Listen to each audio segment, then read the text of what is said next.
Azab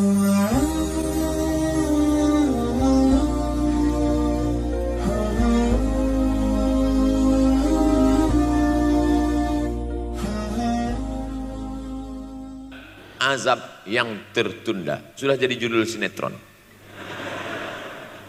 Azab yang tertunda. Tapi ada satu perbuatan dosa yang pasti di dunia dirasakan. Apa itu? Durhaka pada orang tua. Orang yang durhaka pada orang tua di dunia dia tetap dapat, di akhirat dapat sekali lagi. Itu janji Rasulullah SAW.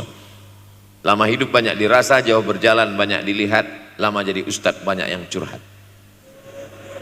Maka tidak satu dua itu saya lihat dalam kehidupan. Hebat, rezeki banyak melimpah ruah, tapi jauh dari kebahagiaan. Apa sebab? Janji Rasulullah SAW, orang yang durhaka pada orang tua di dunia sudah dapat, di akhirat dapat lagi, dapat. Di mana letak keadilan Allah? Kenapa di dunia sudah dapat, di akhirat dapat lagi? Yang di dunia itu baru DP-nya, di akhirat baru kau rasakan cash-nya. Oleh sebab itu jangan pernah melawan pada orang tua, jangan pernah melawan. Apapun kata dia, jurus menghadapi orang tua ini tidak banyak, 3 saja. Kalau dia marah-marah, kalau dia cerewet, kalau dia ngamuk-ngamuk, pertama diam. Pulang kampung marah dia. Saya bolak-balik kirim uang belanja, kenapa kamu IP-nya 2,0? Diam. Yang kedua, diam. Yang ketiga, diam. Kalau belum bisa membahagiakan, jangan susahkan dia. Kalau belum bisa menunjukkan prestasi, jangan susahkan hatinya. Jangan sampai belum ketemu dengan wajah kita pun dia sudah susah hati. Baru nama kita muncul di HP-nya, kumat darah tingginya. Bunyi handphone dia lihat nama kita di situ, langsung berubah detak jantungnya. Karena ternyata bukan nama kita di situ dia buat. Siapa? Troublemaker.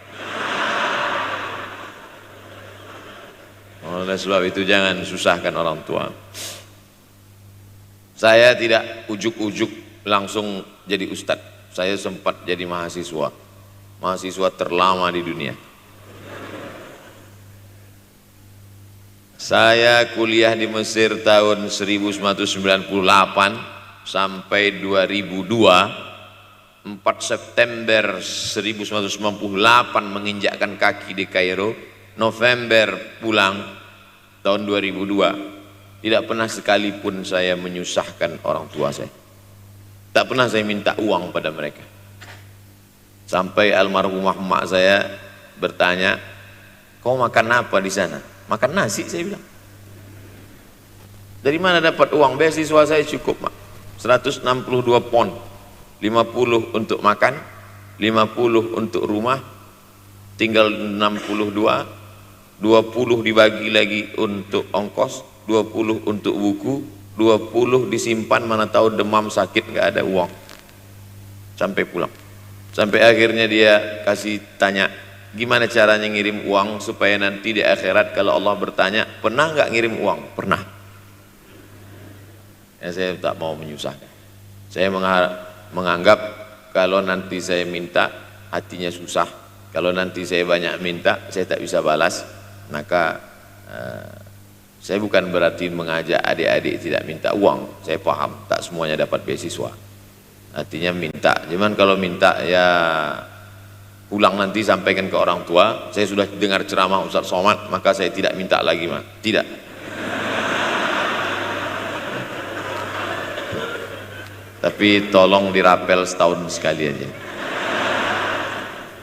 Kalau mau merasakan bagaimana sayang mereka, coba hilangkan sayangnya itu agak 1 bulan, 2 bulan, 3 bulan, itu baru terasa. Karena sifat manusia ini kalau sudah tidak ada baru terasa. Judul lagu Roma. Kalau dia masih ada di depan mata kita, masih dekat dengan kita, kita merasa dia biasa-biasa saja. Tapi kalau dia sudah tidak lagi ada, itu barulah. Oleh sebab itu coba kalau mau merasakan, kasih tahu dia, papa, mama, untuk biaya kuliah saya 1 semester ini tolong jangan kasih dulu, saya mau jual koran dulu, saya mau kerja di Dorsmir dulu, saya mau kerja loper dulu, saya mau susah-susah dulu. Ketika saat kita tahu susahnya itu, tetes peluh keringat air mata, di situlah baru kita tahu, oh ternyata perjuangan mereka ini luar biasa.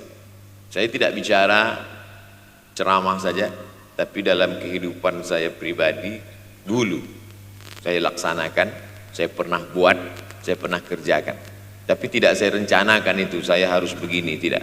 Memang bagian dari takdir hidup. Mungkin tidak minta uang itu karena jauh ke Mesir, kalau seandainya dekat sering juga minta.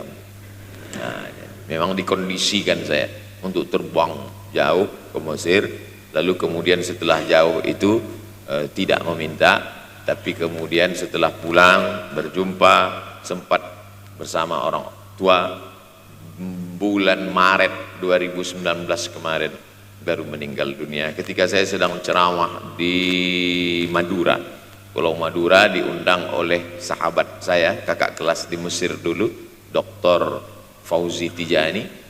Dan pagi itu rencananya mau ziarah ke makam Kiai Khalil di Pulau Madura. Begitu mau ziarah langsung dapat SMS segera pulang karena orang tua meninggal dunia.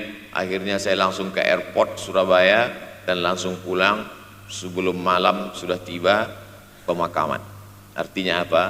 Penyesalan panjang kenapa tidak mencium tangan orang tua, kenapa tidak, karena saya pikir masih lama ya. Ini satu kekeliruan. Di mana-mana selalu saya sampaikan, jangan pernah berpikir usianya masih lama walaupun dia sehat, karena sehat walafiat, tidak ada kurang satu apapun, masih lama. Ternyata apa yang terjadi, berangkat hari Sabtu, hari Ahad tausiah, hari Senin pagi, tanpa sebab, tanpa penyakit. Oleh sebab itu kalau masih hidup orang tuamu di rumah, pulang. Tapi jangan ini jadikan alasan. Besok nggak masuk kelas, gimana? Pulang semua.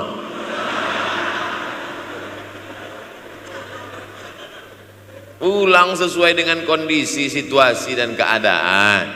Pulang. Kalau masih bisa membahagiakan dia apa makanan kesukaannya, belikan. Suka makan apa dia, belikan. Itu yang dia inginkan. Andai kita gendong dia dari Yogyakarta berangkat ke kota Makkah, sampai di Makkah tawaf 7 putaran, dari Sofa ke Marwah, pulang lagi ke Jogja, belum tentu dapat membayar sekali teriakan dia saat mengeluarkan kita ke alam dunia. Jadi banyak orang terlalu membanggakan, saya sudah banggakan dia Pak Ustaz, saya sudah bayarkan ONH-nya. Berapa? Baru DP-nya. Sudah merasa berbakti kepada orang tua? Belum. Makanya digunakan kata birrul walidain. Kenapa Allah tidak menggunakan kata husnul walidain? Hasan baik, jayyid baik, thayyib baik, khair baik, tapi yang dipakai birrul walidain. Hanya satu-satunya kata untuk orang tua dipakai birrul walidain, karena kata birru adalah sifat Allah SWT. Makanya di antara Asmaul Husna ada Al-Barrut Tawwab, Allah yang punya sifat itu. Maka kita diharapkan berakhlak seperti akhlak Allah Subhanahu wa ta'ala. Addabani Rabbi fa ahsana ta'dibi, Allah mendidik aku menjadi beradab sehingga adabku penuh. Allah Subhanahu wa ta'ala tidak ada puji Nabi Muhammad SAW, hai Muhammad yang sholat tahajudnya sampai kakinya bengkak, hai Muhammad yang hajinya tidak ada. Apa kata pujian Allah untuk Nabi Muhammad SAW? Wa innaka la'ala khuluqin azim, akhlak agung dan mulia. Oleh sebab itu tak ada gunanya prestasi S1, S2, S3, postdoktoral, profesor kalau tidak berbakti kepada orang tua. Makanya orang tua itu levelnya langsung setelah Allah. Wa qadha rabbuka alla ta'budu illa iyyah, langsung wa bil walidaini ihsana, ihsan, Lihat lagi penggunaan kata ihsan dalam hadis Nabi. Jibril alaihissalam datang, rambutnya tidak berdebu, bajunya sangat putih bersih, tapi tidak ada orang yang kenal. Diriwayatkan oleh Sayyidina Umar ibn al-Khattab radhiyallahu anhu, aku melihat ada seorang laki-laki rambutnya sangat hitam dan bajunya sangat putih, tapi kami tidak ada yang kenal. Ini tiga indikasi ini menunjukkan kebingungan. Kalau ada orang rambutnya sangat hitam dan kita kenal, berarti dia memang orang situ, memang tinggalnya di situ. Tapi dia kalau orang perantau, rambutnya pasti berdebu karena tinggal di gurun pasir. Sekarang kan banyak tuh anak-anak muda yang rambutnya berdebu. Itu berarti orang jauh, bukan orang Jogja. Bajunya sangat putih, tapi kami tidak kenal. Kalau bajunya agak-agak kotor, berarti dia musafir. Pantas kalau kita tidak kenal. Tapi bajunya sangat putih, berarti dia memang orang situ. Tapi kami tidak kenal.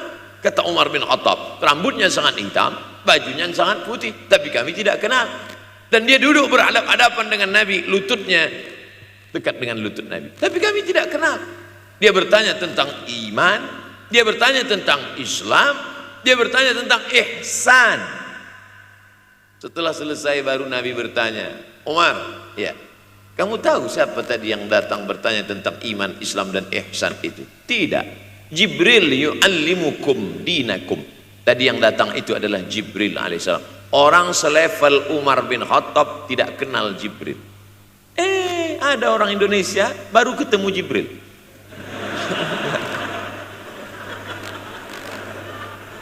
Umar bin Khattab kalau lewat di suatu jalan, kalau Umar bin Khattab lewat jalan Sudirman, maka setan lari ke jalan lain. Ini ada orang satu perjalanan sama setan, ngaku kenal dengan Jibril alaihissalam. Makanya kalau baca hadis, satu hadis, tapi analisa dari hadis itu banyak sekali. Umar tidak kenal dengan Jibril kecuali setelah Nabi Muhammad SAW yang bercerita mengenalkan. Dari mana Nabi tahu? Nabi dapat wahyu dari Allah Subhanahu wa ta'ala. Tapi ada analisa lain. Apa maknanya? Allah menggunakan kata ihsan untuk orang tua, Nabi menggunakan kata ihsan untuk Allah. Ihsan untuk Allah, anta'budallaha ka'annaka tarah, kau sembah Allah seakan-akan engkau melihat dia. Fa illam takun tarah, kalau kau tidak bisa melihat dia, fa innahu yarak, sesungguhnya dia yang selalu melihatmu, tidak pernah putus. Ihsan Allah kepada kita, tidak pernah putus pengawasan Allah. Bagaimana ihsan kita kepada orang tua, tak pernah putus bakti walaupun dia sudah meninggal dunia. Makanya kita tetap membaca walaupun dia sudah masuk liang lahat, jam 2 malam bangun, Rabbil firli wali walidayya warhamhuma kama rabbayani shaghira. Ada seorang sahabat Nabi namanya Sa'ad. Sa'ad sudah jadi bahasa Indonesia. Banyak juga orang Indonesia laki-laki sifat Sa'ad. Orangnya Sa'id, artinya bahagia. Sa'adah, kebahagiaan. Jenenge sapa? Sangadah. Itu dari bahasa Arab. Sa'adatun, bahagia. Datanglah seorang laki-laki bernama Sa'ad menjumpai Nabi SAW. Ya Rasulullah, wahai Rasulullah, ummi matat, ibu saya sudah meninggal dunia. Afa atasaddaqu anha, kalau saya bersedekah kira-kira pahalanya sampai apa tidak untuk almarhumah ibu saya? Kata Nabi, tasaddaq, silakan engkau bersedekah. Ayu sadaqatu afdal, sedekah apa yang paling afdal? Saqiyul ma, memberi air minum. Memberi air minum, niatkan untuk almarhumah, kata Nabi, tasaddaq, silakan sedekah. Langsung tanpa pikir panjang, apa kata Sa'ad? Idzan ahfiru bi'ran, kalau begitu saya gali sumur sekarang juga, sumurnya saya wakafkan dengan niat almarhumah. Oleh sebab itu yang orang tuanya sudah meninggal dunia, pulang dari sini jangan gali sumur, cukup telepon, assalamualaikum, sumur bor, Cari pondok pesantren yang kesulitan air. Pergi ke kaki-kaki gunung, orang mencari air 1 jerigen mikul 5 kilometer jalan. Di situ tempat minum lembu, kerbau, di situ juga mereka mengambil air. Cari, galikan, mengalir air sumur untuk mereka, mengalir pula sampai ke liang lahatnya. Itu bakti kita. Pulang dari sini, cari pondok pesantren, panti jompo, panti yatim. Assalamualaikum Bapak pimpinan yatim. Saya lihat ini kamar mandinya sedikit, orang ngantri banyak, keran air tidak ada. Gimana ini? Berapa lagi yang perlu sumur bor di sini? Kami perlu kira-kira 5. Insya Allah. Bapak mau bantu? Enggak, nanya-nanya aja. Nih, ini akan menolong di hadapan Allah Subhanahu wa Ta'ala. Tapi kalau dia masih hidup, masih ada, senangkan hatinya. Pulang dari Universitas Ahmad Dahlan Yogyakarta dengan membawa selembar kertas. Apa itu? Transkrip nilai semester ini IP 4. Siapa yang tidak bangga? Bangga orang tua. Saya pulang dari Mesir, saya bawa ijazah LC. Satu lagi ijazah dari Maroko, MA. Ini mak, ijazah LC MA. Tapi saya lihat dia nampaknya tak bahagia. Karena dia dulu waktu saya kecil nyuruh saya, kamu mesti doktorandus. Itulah cita-cita ya dia yang tidak sampai. Saya mesti doktorandus. Di mana mau mencari titel doktorandus sekarang? LCMA. Saya bilang, mak, ini LCMA ini lebih hebat dari doktorandus. Artinya apa? Bahwa menyenangkan hati orang tua itu ketika hati dia terbuka, bahagia, disitulah pintu-pintu rezeki itu terbuka. Turun barokah-barokah itu. Buah kalau matang itu dijolok, jatuh.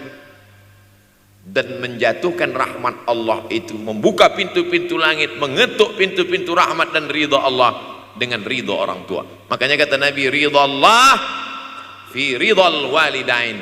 Kalau Allah ridha, maka semua yang kau mau dia berikan. Orang kalau sudah ridha itu artinya senang. Orang kalau sudah senang, semua dia kasih. Apa yang ada di tangannya itu dia berikan. Tadi malam sampai di hotel, datang seorang jamaah, buka cincinnya, cincin paling dia sayang, dia kasih ke saya. Laki-laki. Nah nih Ustaz Somad, ambil. Duduk saya tadi, duduk, datang anak muda, dia lihat saya tak pakai sorban, dikasihnya sorban. Cuman akadnya belum jelas apa ngasih atau pinjam, Allah. Ini saya perjelas. Orang kalau sudah senang hatinya, semua dia kasih. Begitulah orang kalau sudah dapat ridha Allah Subhanahu wa Ta'ala. Kita baru berharap dapat ridha Allah. Makanya habis sholat subuh selalu diajarkan, raditu billahi Rabba. Aku ridha engkau sebagai Rabbku ya Allah.